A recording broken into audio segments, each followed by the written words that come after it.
wrong one, he slurred. No trouble, said Silus. We just want to pass through. This road is ours, said the soldier.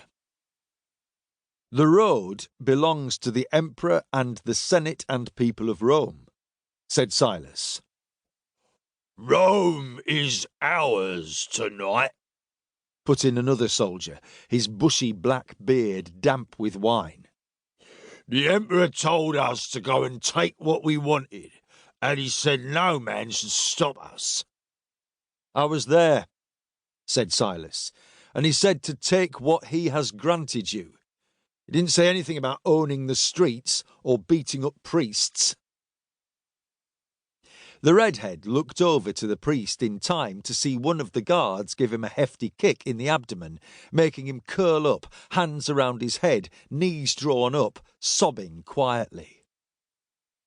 He tried to stop us taking the money, said the redhead. He deserves it. He is no concern of ours, said Silus, although isn't that the temple of Mephitis, goddess of the foul smells of the earth?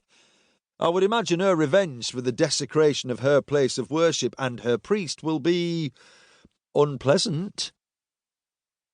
The two Praetorians confronting them looked at each other uncertainly, but others had noticed their presence now and were shouting at their comrades, Why are you mucking about? Break their heads! The centurion handed the chest to his optio and walked over, his face showing irritation. I suggest you two fuck off back the way you came, sharp, he said. His voice was hoarse, likely from a combination of cheering, shouting orders, and smoke inhalation. Centurion, we have had a long, long day. We just want to go home. Are you deaf? Fuck off! Silus sighed. We don't want to hurt you. The centurion looked at them in surprise and let out a barking laugh. He gestured to the soldiers.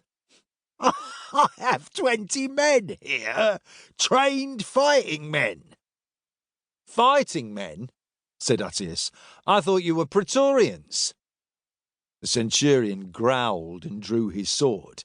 Avitus made to do the same, but Silus put a hand on his wrist, making him keep the weapon sheathed. Centurion, your men are drunk, and they are celebrating. They aren't in the right frame of mind for serious combat. You may have the numbers on your side, but we are ready to fight, and if we do, many of your men will die, you first. Now think carefully what you are going to do with that sword. The centurion was not used to being spoken to in this way by anyone who was not his superior in the Praetorians. He looked over to his optio uncertainly, who had stopped counting the coins and was watching with interest. Who the fuck are you? Silus knew his role was supposed to be secret, not bandied about idly. But he had had enough. Of this argument, of this day, of fighting and killing. He stepped forward, pushing the centurion's blade out of the way with the back of his hand, and pushed his face up close to the centurion's face. Have you heard of the Arcani, centurion? The man paled, eyes widening. Are you... Order your men to stand aside. Now. The centurion swallowed and nodded. Let them through, he called out. The soldiers made a corridor, and Silus and Avitus walked through, back straight, too tired to feel anxious. The Praetorians glared at them and muttered curses under their breath, but none of them tried to impede the two Arcani. Moments later they were through, and on a clear road, leaving the Praetorians to their looting and rioting. They walked on through a city of houses locked and barred, of streets emptied of their usual traffic.